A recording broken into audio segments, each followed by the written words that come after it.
I spend 8 hours a day in school and I still put up more numbers than these fleas. Oh shit. How Lil Mabu, a fake gangster rapper, made it to the top of the drill rap game is a question that leaves hip-hop fans, critics, and alike puzzled to this very day. Hailing from a privileged background, attending an elite private school, and never encountering the hardships of his drill rap counterparts, Mabu's portrayal of a gangster persona elicits mixed reactions. Some find it amusing, while others dismiss it as insincere. Nevertheless, both groups flock to stream his music. This phenomenon sheds lights on the music industry's embrace of white rappers who adopt violent and street-related personas, practice that's been long criticized as cultural appropriation. Rumors circulate that Mabu has initially offered digital marketing services to established artists, leveraging his family's financial support before stepping into the spotlight as a musician in his own right. There have been rumors suggesting that Lil Mabu is the son of a record label executive named Jeffrey Vaughn. However, this information is false. Like many artists who seemingly appear out of nowhere, Mabu has been labeled an industry plant from the get-go. It's a common assumption that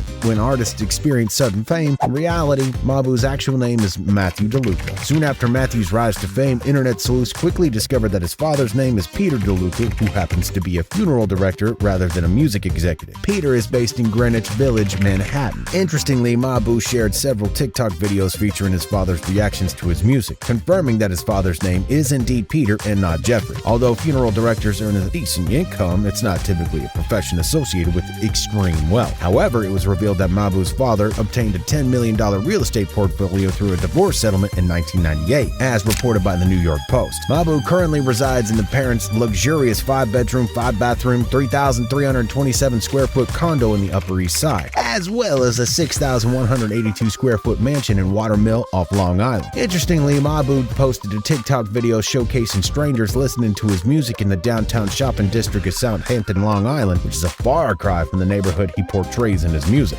Moreover, Mabu recently graduated from the prestigious private collegiate high school for boys in the Upper West Side, where the annual tuition costs around $55K. Clearly, his upbringing indicates a wealthy family background and a lack of street life experiences. It can be reasonably assumed that Mabu's parents likely financed his early rap career. However, this doesn't entirely explain how he managed to connect with well-established rappers like P&B Rock, K-Flock, and others before gaining public recognition. As it turns out, these connections were not solely based on their appreciation for his music, but rather because Mabu provided marketing services to these artists. There were rumors circulating that Mabu possessed remarkable digital marketing skills, enabling him to boost numbers for rappers on social media and streaming platforms. A few years back, when Mabu didn't have the traction he's got today, he offered to use his services to anyone from the hip-hop community who was interested in working with him. Mabu claimed that he's got a team that boasted group chats with hundreds of thousands of people, email lists, and page promotions with a wide reach. They claim to be capable of growing fan bases, expanding the reach of platforms like Instagram, SoundCloud, Spotify, and YouTube, ultimately leading to increased royalties. Additionally, they boasted connections to prominent blogs, aiming to enhance artists' Google profile and professional reputation, which can aid in getting verified. However, Mabu had aspirations beyond being solely a comedy rapper and someone who is boosting online music videos for money. He was spotted in the studio with K-Flock,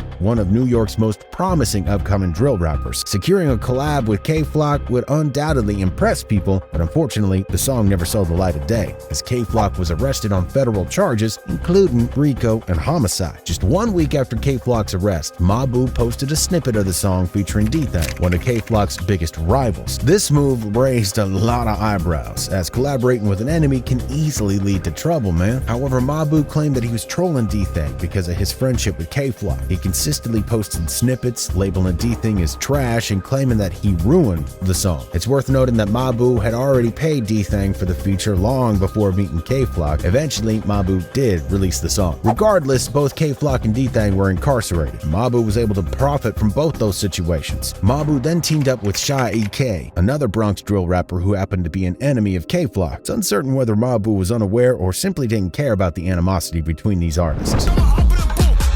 Imagine being a joke, but it's not even funny. You just broke in the hood, so you better get comfy. On On the track Everyone K, Mabu dissed one of Shy EK's associates, labeling him a rat and making multiple threats. It seemed like Mabu was trying to insert himself into beef or status since he had no actual opponents in the Hamptons. This left people confused about how he managed to collaborate with these artists despite their enmity. It's possible that he provided digital marketing services in exchange for a feature, but more likely he just simply paid them. Without an affiliation to a particular block, gang, or set, he could work with these artists individually and safely return home to the rich neighborhood of NYC. One important thing to know about the people in the music industry is this: they all have a price. $1,000 would be a minimal investment for Mabu, but it would benefit his image and status in the game a whole lot. However, what truly made Mabu go viral was the music video where he added a red laser beam to a knife while rapping about never snitching. The song borrowed King Von's iconic flow from Took Her to the O, and this video garnered 20 million views on TikTok, serving as many people's first introduction to the rapper. Mabu's follower count skyrocketed, and all he needed to do was remain consistent. He continued to poke fun at himself for attention. Once Mabu started doing songs with popular drill rappers, it was only a matter of time when his counts would skyrocket. He continued to mock himself for attention without providing any explanation. Linking up with the rapper Diddy Osama was Mabu's master plan set in motion. He wanted to create a buzz on the internet, and he did. This drill track was overshadowed by the music video, in which we see a dramatization of Mabu getting shot. Diddy, I'm shot. I don't give a f***. What the f*** you? Give me something, bro. Nah, man. Take a fucking Band-Aid, bro.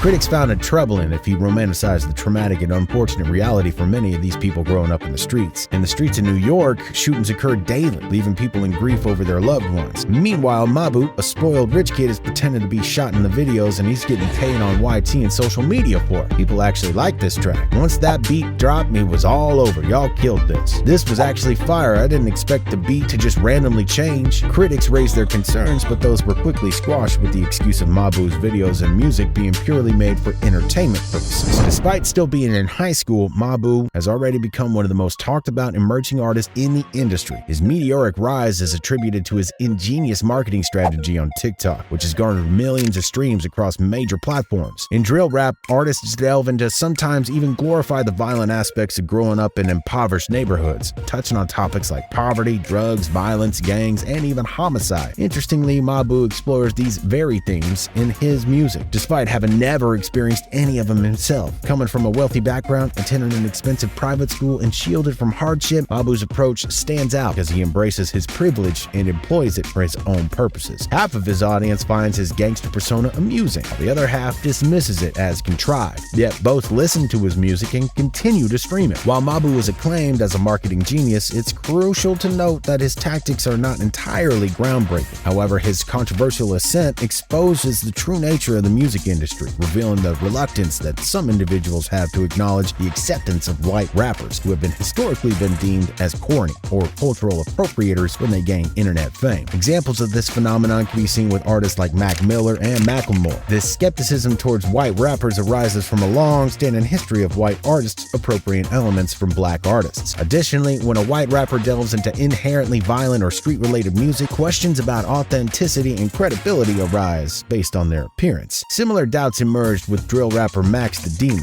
only to discover that his claims were actually genuine. However, Lil Mabu differs in that he is, in essence, exactly who he appears to be. The reason Mabu could do this is simple. People no longer care about a rapper's authenticity. In 2015, Slim Jesus gained fame as a white drill rapper, although he openly admitted that he didn't live the lifestyle he rapped about. We've seen Lil Tecca become popular with songs about having guns, only to later have him admit that it was all an act. He didn't actually live that life. I don't have no straps for nobody. I don't got no straps. Even rappers themselves like Lil Durk collaborated with Lil Mabu, despite Mabu profiting from the struggles of Durk's genuine experience in the streets of Chicago. If someone like Lil Durk doesn't care, rap fans won't care either. So why does someone like Lil Mabu have to pretend to be a gangster to garner attention? What does this say about the fans? While gangster rap goes way back, most of the rap music that gains significant attention nowadays tends to be violent, with drill music videos and Kill and Rival amassing the most attention. Mabu doesn't create music that resonates with those similar to him because he knows it won't gain attention. He's doing what he thinks will benefit him the most, even if that means copying a lifestyle that he does not belong to.